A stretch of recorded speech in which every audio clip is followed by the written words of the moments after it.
So Uh-huh. hello guys, welcome back to our channel discussing football. So of course, कल ISL के fixture निकला and Mohun Bagan didn't end the season in a very good terms. Of course, Mohun Bagan ended up losing 2-1 against Mumbai away from home and then lost 4-1 and 1-0 to Goa and Kerala respectively, and both of them were home games. So of course, Mohun Bagan के लिए तो अभी बहुत एक tough challenge होने वाला है. And of course, the first match on third is Kolkata Derby, and Mohun Bagan lost to East Bengal recently 3-1, which was again a very heartbreaking defeat. So we'll start the video just by going through what went wrong for Mohun Bagan Supergiants in the last few matches. So, Sak, you can start on what do you think on this? See, if you want to have a small recap on the problems, according to me, firstly, like the downfall mainly started after the injury of Anwar Ali because our And even defense. Sahal. No, I'm talking like just Pele, Yeah, like yeah. and against Bosundara, if I'm not wrong. Mm. So that injury has made our defense very vulnerable to like any sort of attack.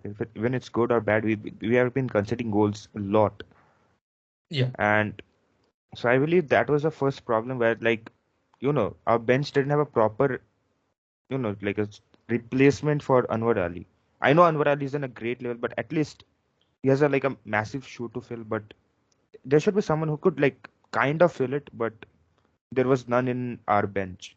So I believe that was a big problem. And then came the later injuries and stuff. Like talk about Sahal. And also again, no like I don't know, unfiltered I guess, but Jason Cummings has been shit. Sadiku has been shit. Both of the strikers have been shit as like the shittiest ever. So I believe these were the main reasons, I guess. Yeah, I think I would just like to add a few more points that I think the foreigners never performed to their like what we desired from them before they came to Mohun Bagan. And our, you see players like Jason Cummings, Sadiku, Hector used to as well once Anwar Ali left. I think he was very much vulnerable at the back, and then players like Hugo Bumu wasn't performing at the level we expected from him. Brendan Hamill as well. So I think except Dimi Petratos, there weren't any foreigners who were performing for us. And I think most of the, like we have said in the previous video as well, when Juan was sacked, that one of the main reasons for this is obviously the recruitment that we got this season. I think, first of all, you don't keep a player like Hugo Bumu, Brendan Hamill. Of course, they were good, but I don't. I think it's time to think beyond them. Firstly, secondly, is you get in a striker like Armando Sadiku. Of course, I'm not questioning the signing of Jason Cummins. I never will question the signing of Jason Cummins because I feel that someday, you see, I'm just saying this on record. Okay, if once Jason Cummins finds his mojo, he will be back. Okay, the thing Yep. is, I've always said that if you watch football correctly, closely, it's the thing is that Jason Cummins is not getting the balls. You see, I've seen him play for when he played with Shrewsbury, I think, and then when he played for Central Coast Mariners as well. I think a few days back, I was watching his goals for Central Coast Mariners, and the thing that I noticed over there was that he was getting the balls. There was a player called Marco Tulio. Of course, we have linked with Marco Tulio as well in this window, but the thing is that he's not getting the balls, and I think when Sahal was there, I remember when Sahal was there, when Sahal was fit, Jason Cummins played at a different level. Of course, the Jason Cummins didn't play at that level. Okay, firstly, you see, I yesterday I was talking with one of my friends, and I told him that you remember the game against Chennai, that was the Mm. away game, and that was I think the last game before I think one month, 1.5 months break due to the World Cup qualifiers. Mm-hmm. And I think that was a game where I think Mohun Bagan players played their best match. You remove that 4-0 win against Odisha. I think that was very much like a red card to Murtada Fall, and that, then it was difficult for them. Of course, it was the first match under Lovera as well, but that was probably best match of Mohun Bagan. And the reason why Mohun Bagan was so good was because Sahal performed. I think Sahal is the most important guy in this team because he feeds the ball to Jason Cummings. When Sahal wasn't there and Thapa wasn't there, we saw Demi Petratos coming, filling up that center midfield role, which obviously Demi Petratos is not suited to. And you see players like, injuries, of course, has been a big part for us. And the thing, as you said, that we didn't have a plan B, and that has been a very, very crucial point for us. I think you sell a player like Carl McHugh, and the Get no only CDM. the only CDM you have in this squad is Glenn Martin. I mean, that's something of a very, I That's think, a very, ridiculous.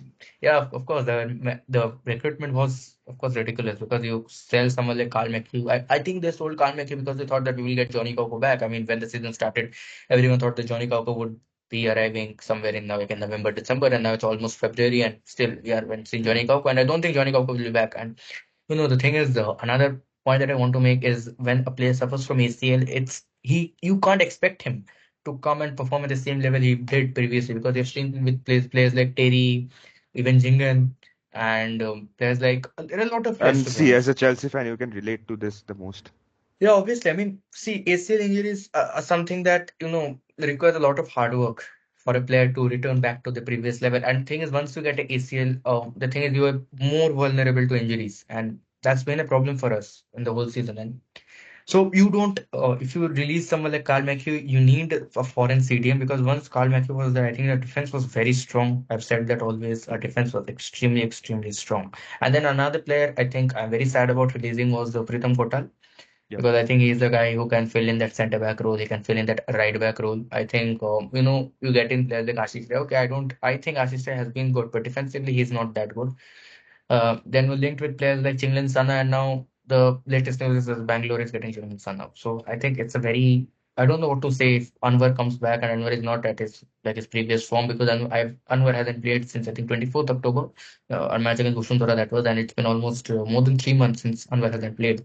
We don't know how much he will be back. Then Okay, so now let's shift our focus Vincent. back to like the upcoming fixtures. So let's first talk about the Kolkata Derby.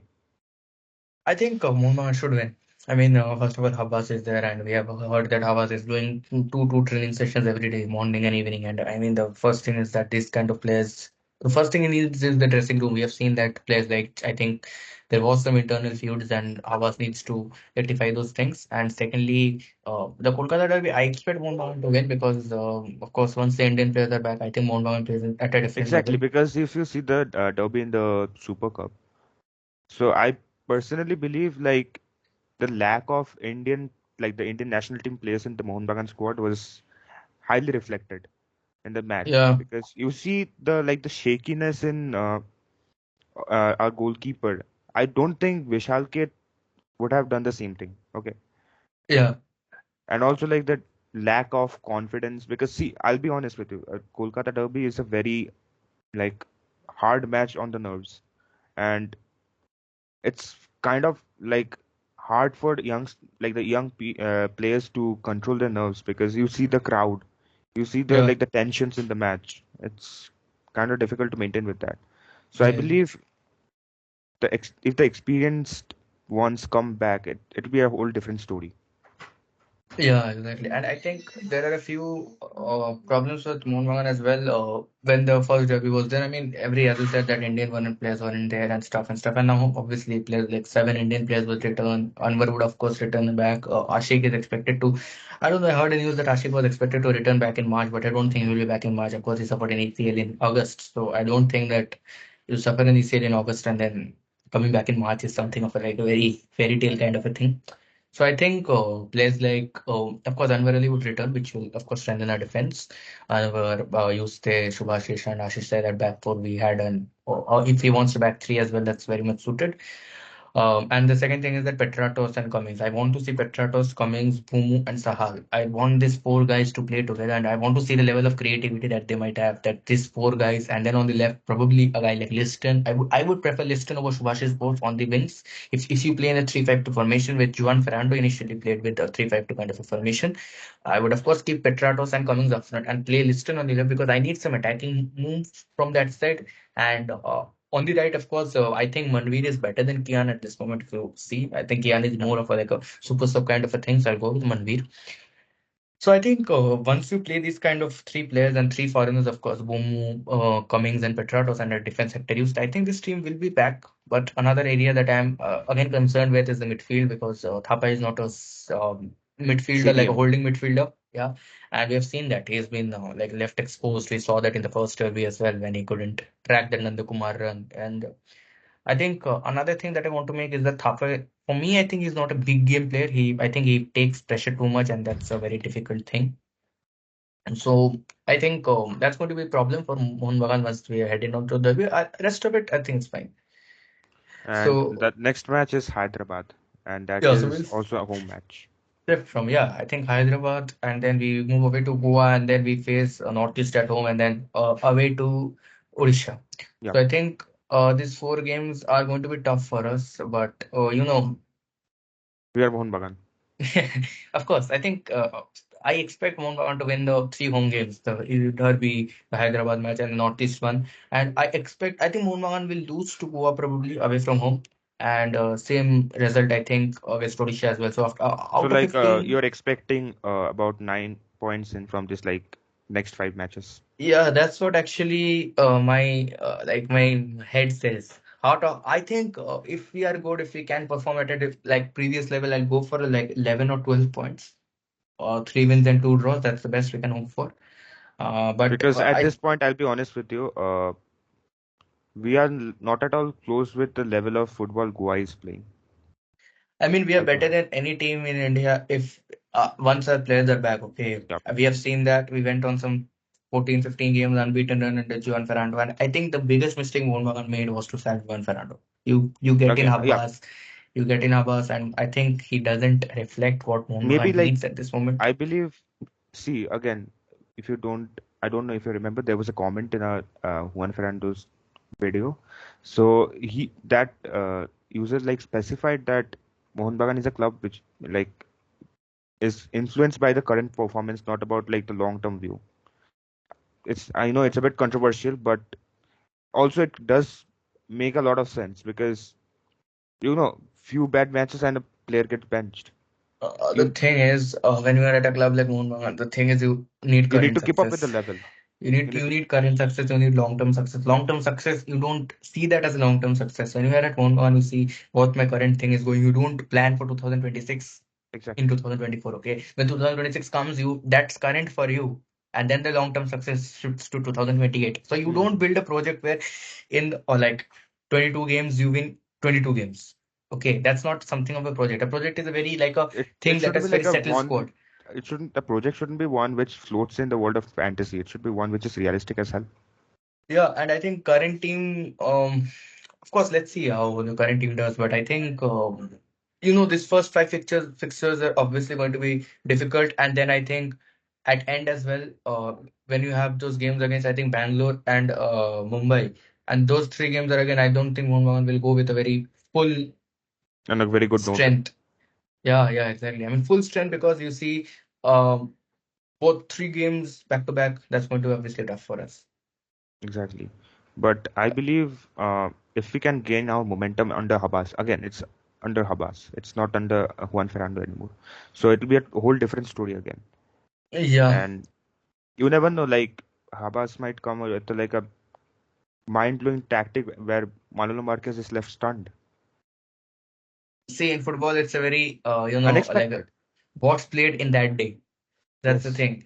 So when, when Juan Ferrando won I've always said that, three bad matches and you sack Juan Ferrando, I don't know why. Fans said, go back, Juan. That's different.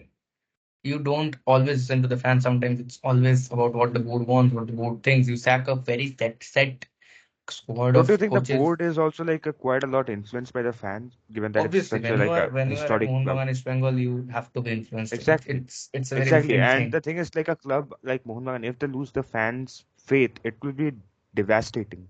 I mean, that happened last season when ATK Mohun Bagan was the name, and I saw people boycotting the games because of remove ATK and stuff.